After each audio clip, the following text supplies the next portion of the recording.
आजिकाली तापमात्रा बहुत परिमाण रे बढ़ीगलानी। सबु स्थान रे प्रबल ग्रीष्म प्रवाह मध्य जारी रही। लोक माने निज घरे गरम रो मुक्ति पाइबा पाई एसी रो बहुल मात्रा रे व्यवहार करुछंती। कण आपण भी निज घरे दिन राति एसी चलाउछंती कि? तेबे होई जांतु सावधान, कारण एहा द्वारा आपणक जीवन मध्य जाई पारे। तेबे निकटरे समान घटना नोएडार सेक्टर 100 रे घटिछि, जेउठारे एसी ब्लास्ट हेबा जोगु एक सोसाइटीर फ्लैट रे भीषण निया लागि जाइथिला। घंटा घंटा धरी एसी चालू रहुथबा बेले एपरी विस्फोरण हेउछि।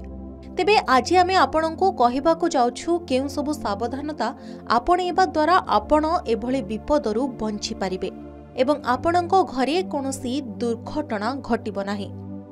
किछि साधारण टिप्स आपणेबा द्वारा आपणको एसी एवं आपण उभय सुरक्षित रहि परिबे। आपणको दिन राति एसी लगाइबा उचित नुहे। दीर्घ समय धरी एसी चलाइबा मध्य अत्यंत विपज्जनक बोली प्रमाणित होइथाय।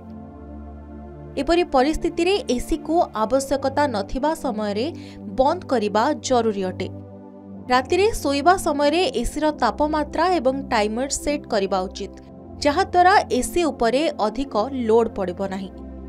एहा व्यतीत समय समय रे एसी रो सर्विसिंग करिबा मध्य अत्यंत जरूरी होइथाय।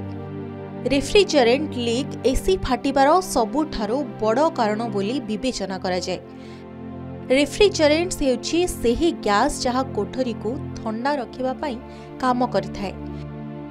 जदि मेसिन सठिक भावरे मरामती न हुए तेबे एही रेफ्रिजरेंट लीक होई पारे।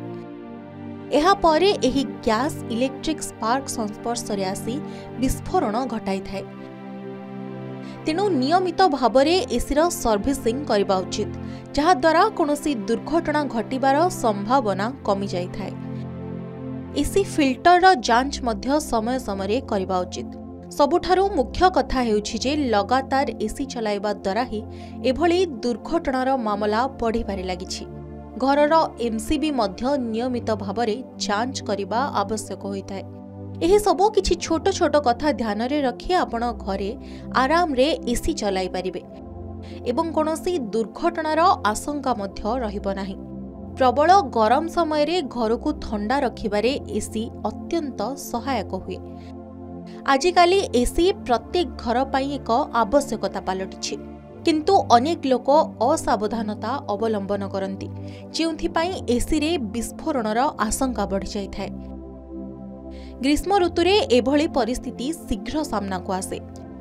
एसी विस्फोरणर अनेक कारण थाई पारे, तथापि किछि जिंस को ध्यान रे रखी एसी चलाइबा द्वारा दुर्घटनार आशंका निश्चय भावरे कमी जाई पारे।